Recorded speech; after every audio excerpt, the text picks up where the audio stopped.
So my name is Grace Flanagan. I'm an A-level student. I live in Belfast and I'm going to university to do psychology next year. Well, growing up, we were only ever post-Good Friday Agreement. I've never been alive without the Good Friday Agreement, so we've always lived in peacetime. It was always kind of something you were aware of, you would see the flags going around and, there were comments people would make, but it was never a big kind of part of my life. We were just kind of kids in primary school. It didn't really affect us that much.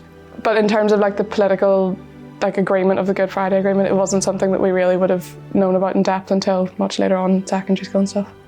There's so much that has happened as a result of the direct trauma that, it's kind of a thing where the Good Friday Agreement allowed us to kind of live in a country where a lot of my friends are from a different religion than I am. I go to a school with different religions. It's never a thing that's caused any contention with people in my life.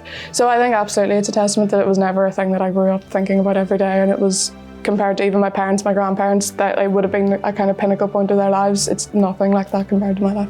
So my grandfather was shot by paramilitaries during the Northern Ireland Troubles. He was never affiliated with any sort of extremist side. It was mistaken identity. He was shot in his home with his kids and his wife. They were all present. There was a baby. My mum was only 4, my uncle was only 7.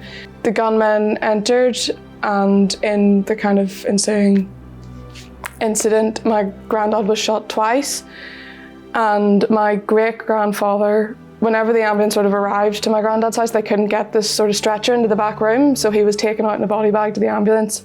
And then when my great-granddad arrived, he just assumed that he had passed away and he dropped out of a heart attack on the spot. So my granddad was only in his early 20s whenever he was shot, and his life was really well and truly imploded from that point on. He was a history teacher. He now couldn't go to work. He couldn't walk. He was in hospital for almost a year.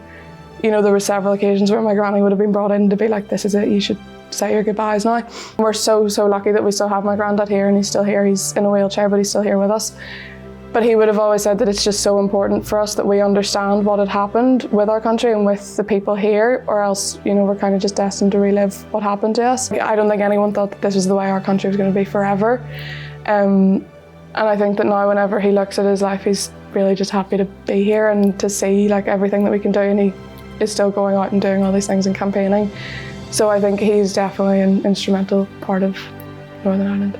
I work in the hospitality industry. I see a lot of American tourists over the summer, and they're talking about going out and doing tours and seeing the peace walls, and people who are probably much more qualified in Northern Irish history are telling them about the thing. So it's great that they're interested in knowing about what happened, and it's not a thing that we're trying to sweep under the rug. It's definitely widely talked about.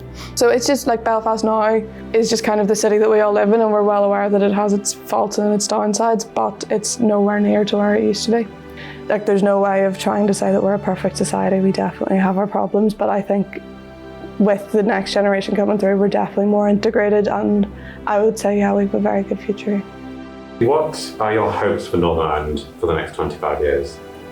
I would say just continued peace, and as long as it doesn't get to a point where we forget what happened with us, so as long as it's not a thing that's forgotten about and it's not a thing that we never talk about, I would say 25 years from now, I would hope that we'd be in a better position of further peace with a kind of resounding respect for what happened to us and understanding of what people went through.